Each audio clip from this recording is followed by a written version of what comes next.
নমস্কার। এই ভুবনডাঙ্গার মাটি সত্যি খুব খাঁটি। রবীন্দ্রনাথ ঠাকুরের পা পড়েছিল এই মাটিতে। ভুবনডাঙ্গা আমার অনেক দিন থেকে পরিচিত। এখানে আমি অনেকবার এসেছি। এই মাটির সঙ্গে আমার একটা সম্পর্ক আছে। আমি কয়েকটা কথা বলবো। আমাদের কাছে মা বোনদের কাছে বলতে এসছি, আমার চেয়ে যারা বড় আমার প্রণাম নেবেন, আমার চেয়ে যারা ছোট আমার অন্তরের ভালোবাসা নেবেন। আমি খালি একটা কথা বলতে চাই, বাংলার প্রতি তোমাদের এত অবহেলা কেন? তোমরা বাংলাকে কেন এত ঘৃণা করো? কি বাংলার অন্যায় আমাদের? আমরা কি বাঙালি বলে, আমরা হিন্দিভাষী নয় বলে?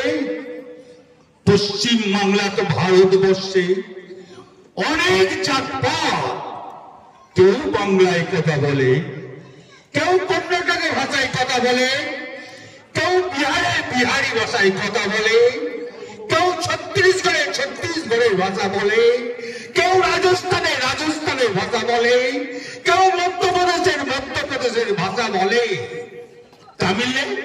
তামিলনাড়ুর ভাষা বলে, কেউ কেরলের ভাষা বলে। তো কেন বাংলার প্রতি এত অবহেলা? এখানে হিন্দু মুসলমানে রাইট লাগাতে চাচ্ছ। তুমি এসারে তুমি বললে 1,25,00,000 ভোটার বাদ দেবো। তুমি বাংলায় রাজ করবে, তুমি বাংলাকে দখল করবে। মাবাটি মানুষের মুখ্যমন্ত্রী, তার নাম মমতা ব্যানার্জি, সেই বাংলাকে আন্দোলন করে আজকে এই জায়গায় এসছে। সে আন্দোলন জানে কিভাবে আন্দোলন করতে হয়। বাংলাকে কোন জায়গায় নিয়ে গেছে আজ মমতা ব্যানার্জি? হিংসা হয় না? এত উন্নয়ন দেখে হিংসা হয়? 96খানা প্রকল্প কোন রাজ্যে আছে? লজ্জা লাগে না? তোমরা কিছু করতে পারছো না, তোমরা বাংলার প্রতি হিংসা করছো। তোমার গুজরাটে আছে 96খানা প্রকল্প, তোমার কেরলে আছে, তোমার আসামে আছে, তোমার উত্তরাখণ্ডে আছে, তোমার ছত্তিশগড়ে আছে, তোমার হিমালয় আছে। কোথাও নাই। আছে ইউপিতে, আছে বিহারে, আছে রাজস্থানে, আছে মধ্যপ্রদেশে। কোথায়? আছে হরিয়ানাতে, আছে পাঞ্জাবে। মামাটি মানুষের মুখ্যমন্ত্রী মমতা ব্যানার্জি 96খানা প্রকল্প করেছিল। কেন জানি? মমতা ব্যানার্জি ব্রাহ্মণের মেয়ে, গরিব ঘর থেকে মানুষ হয়েছিল। তার বাংলার প্রতি একটা ময়া আছে, দুঃখ আছে। সে যে বাঙালি, তার বাড়ি বীরভূম। সে উড়ে এসে জুড়ে বসে না। তার জন্যই বাংলার জন্য এত ময়া। লজ্জা লাগে না? তোমরা এই বাংলার প্রতি হিংসা করো। তোমরা হিন্দু মুসলমানের ভেতরে রাইট লাগাও।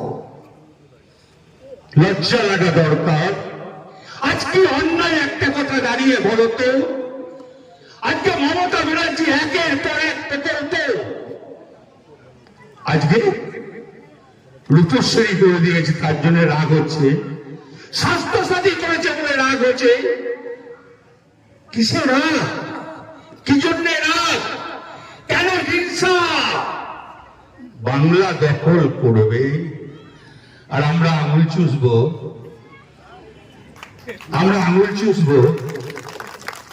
আমরা লড়াই করতে জানি, আমরা আন্দোলন করতে জানি, আমরা ভয় পাই না, আমরা পিছু হাঁটি না।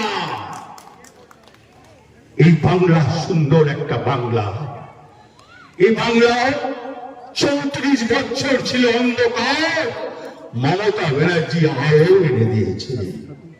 আমরা কি আবার ভুল করব? আবার কি আমরা অন্ধকারে থাকবো? নিশ্চয়ই থাকবো না।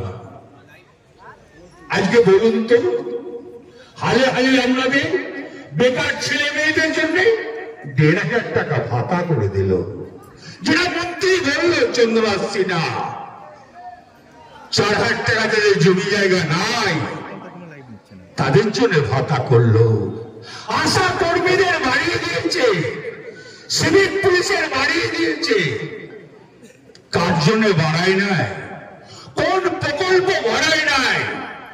আমি একদিন ফোন করে বললাম, মন্ত্রী আমাকে বলল, তোমার সঙ্গে দিদির কথা হলে বলো 20 থেকে 25,000 বার্ধক্য ভাতা আটকে আছে। মন্ত্রীর কথা শুনে দিদিকে বললাম, সবই তো করলেই 20 থেকে 25,000 আটকে আছে। বলে আমি জানি, তাহলে ছেড়ে দাও। এত রকম দিতে পারলে এটাও করে দাও। দেখেছেন বলে আগের দিন যদি ইস্তার ঘোষণা করে সেদিন কিন্তু ছেড়ে দিয়েছে। এর নাম মমতা ব্যানার্জি। মমতা ব্যানার্জি ব্রাহ্মণ ঘরের মেয়ে, লজ্জা লাগে না? উন্নয়ন করে বলে ফুপু বলো, খালা বলো, মুখে আটকায় না, কষ্ট পাও না। সেও এক মহিলা, তাকে কি একথা বলা যায়? তোমরা তাই বলো।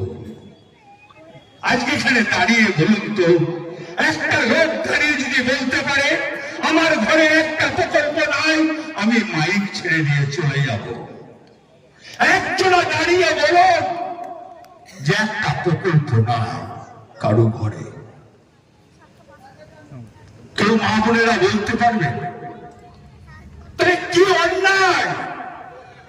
মমতা ব্যানার্জি সারা বছর আমাদের সেবা দেয়, আমাদের পাশে থাকে। তার 5 বছর পর একবার ভোট আসে, আপনি দেখবেন না? আপনি করবেন না? আপনি পাশে থাকবেন না? সে যে 5 বছর আমাদের হয়ে কাজ করে, সুখে দুঃখে সব ব্যাপারে থাকে। তাহলে কেন মমতা ব্যানার্জিকে এখন সরিয়ে রাখবেন? কষ্ট হবে না?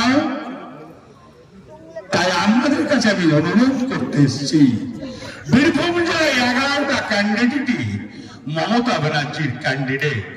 আছে মন্ত্রী চন্দ্রনাথ সিনহা, আছে নারায়ণ হালদার, আছে এই ওয়ার্ডের আমার কাউন্সিলর, আছেন এখানকার বিশুদা থেকে সবাই আছেন। সবাইকে আমি ধন্যবাদ জানাই।